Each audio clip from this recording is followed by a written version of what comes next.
بسم اللہ الرحمن الرحیم۔ السلام علیکم۔ ایک شاعر، ادیب اور خطیب کو اپنا کلام ساری دنیا کے لیے شعراء و ادباء کے کلام سے خوبصورت و منفرد لگتا ہے، کیونکہ اس پر اس کی ذہنی اور جسمانی قوت کے ساتھ ساتھ بہت سا وقت بھی صرف ہوا ہوتا ہے۔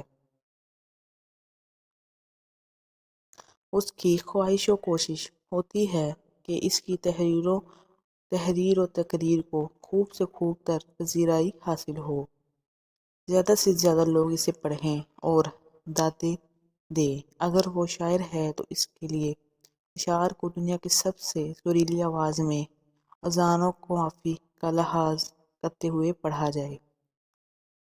اس کو اپنے لکھے ہوئے حروف کو پڑھنے، لکھنے اور گانے والے پر بہت پیار آتا ہے، اور اس کا احسان مند اور گرویدہ ہو جاتا ہے۔ دور حاضر میں کسی کتاب کی مقبولیت کے لیے اس کا سرکاری اداروں میں بطور نصاب کے شامل ہونا یا صدارتی ایوارڈ یافتہ ہونا لازمی تصور کیا جاتا ہے۔ دور نبوی سے قبل مکہ مکرمہ میں فصاحت و بلاغت کے لحاظ سے شعراء میں مقابلہ ہوا کرتا تھا، اور جس شاعر کا کلام سب سے عمدہ ہوتا اسے کعبۃ اللہ میں آویزاں کر دیا جاتا۔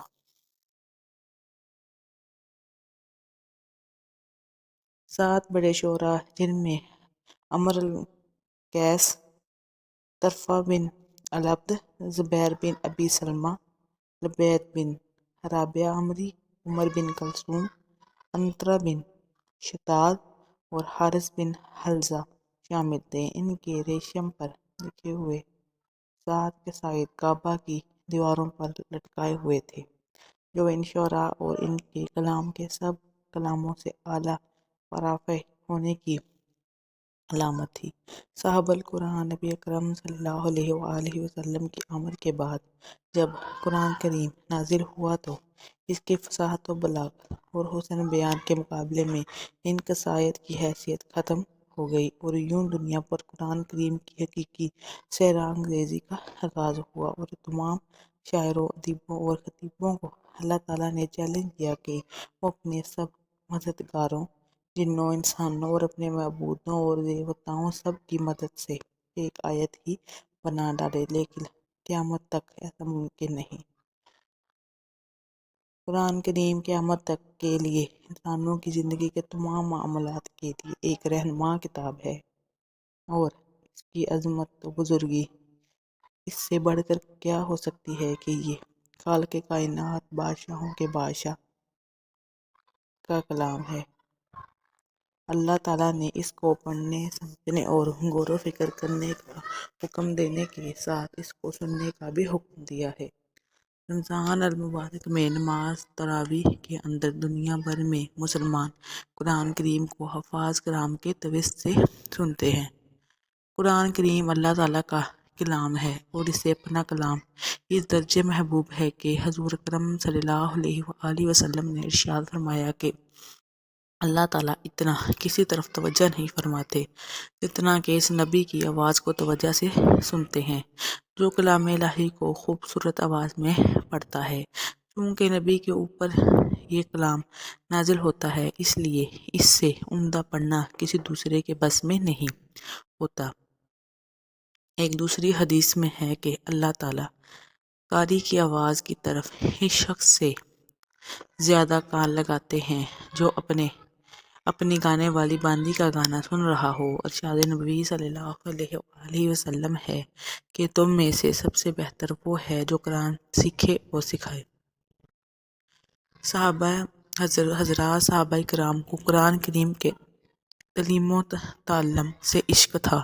وہ کلام اللہ کو اپنی جان سے زیادہ عزت و اہمیت دیتے، اور ان کے نزدیک قرآن کریم سے بہراور ہونا کسی انسان کی افضلیت کی علامت تھی۔ ان کا زیادہ تر وقت قرآن کریم کی تلاوت اور اس کے معنی و مطالب کے سمجھنے میں گزرتا۔ رمضان المبارک کے مہینے میں اس میں بہت اضافہ ہو جاتا۔ حضرت ابن مسعود فرمایا کرتے تھے اس قرآن کو اپنے اوپر لازم سمجھو، کیونکہ یہ خدا کا دسترخوان ہے۔ اللہ کے اس دسترخوان کو ضرور لینا چاہیے اور علم سیکھنے سے ہی حاصل ہوتا ہے۔ حضرت عمر فاروق نے اپنے دور حکومت میں حضرت ابو موسیٰ اشعریاور ان کے علاوہ 300 کے قریب حفاظ صحابہ کرام کے نام ایک طویل خط لکھا، جس میں قرآن اور حافظ قرآن کی فضیلت بیان کرتے ہوئے فرمایا کہ بندہ جب رات کو کھڑا ہوتا ہے اور مسواک کر کے وضو کرتا ہے، پھر تکبیر کہہ کر نماز میں قرآن پڑھتا ہے، تو فرشتہ اس کے منہ پر اپنا منہ رکھ کر کہتا ہے کہ اور پڑھ اور پڑھ، تم خود پاکیزہ ہو اور قرآن تمہارے لیے پاکیزہ ہے۔ مزید فرمایا، نماز کے ساتھ قرآن کا پڑھنا محفوظ خزانہ ہے اور اللہ کا مقرر کردہ بہترین عمل ہے۔ ایک دفعہ مدینہ منورہ سے عراق کے ارادے سے ایک قافلہ روانہ ہوا تو حضرت عمر بن خطاب مقام حرا تک ان کو الوداع کرنے کے لیے چلے۔ راستے میں ان سے پوچھا، کیا آپ لوگ جانتے ہو میں آپ کے ساتھ کیوں چلا؟ ساتھیوں نے کہا، جی ہاں، ہم لوگ حضرت محمد صلی اللہ علیہ وآلہ وسلم کے صحابہ ہیں، اس لیے آپ ہمارے ساتھ چلے ہیں۔ حضرت عمر فاروق رضی اللہ تعالیٰ عنہ نے فرمایا، یہ بات تو ہے، لیکن یہاں ایک خاص بات ہے کہ تم لوگ ایک ایسے علاقہ میں جا رہے ہو کہ وہاں کے لوگ شہد کی مکھی جیسی دھیمی آواز سے قرآن پڑھتے ہیں، یعنی جس خوبصورتی سے وہ لوگ کلام اللہ کو پڑھتے ہیں وہ قابل رشک ہے۔ یہی وجہ ہے کہ خلیفۃ المسلمین حضرت عمر فاروق رضی اللہ تعالیٰ عنہ نے اپنے زمانہ خلافت میں رمضان قرآن کی مناسبت کے پیش نظر 20 اوقات تراویح باجماعت ادا کرنے کی سنت جاری کی اور حضرت ابی بن کعب نے امامت کی۔ اس وقت سے آج تک پورے عالم اسلام میں تراویح میں قرآن پاک کریم کو سنا اور سنایا جاتا ہے، جو کہ ایک بہت بڑی نعمت و سعادت ہے۔ اس طرح سال بھر میں ایک دفعہ ایک امام کی اقتداء میں قرآن کریم کو سننے کی سعادت حاصل ہوتی ہے۔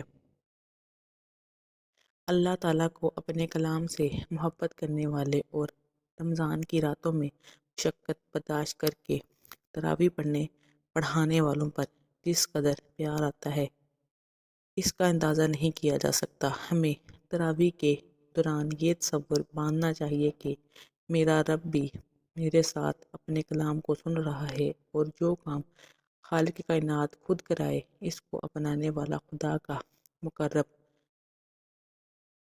و برگزیدہ بن جاتا ہے۔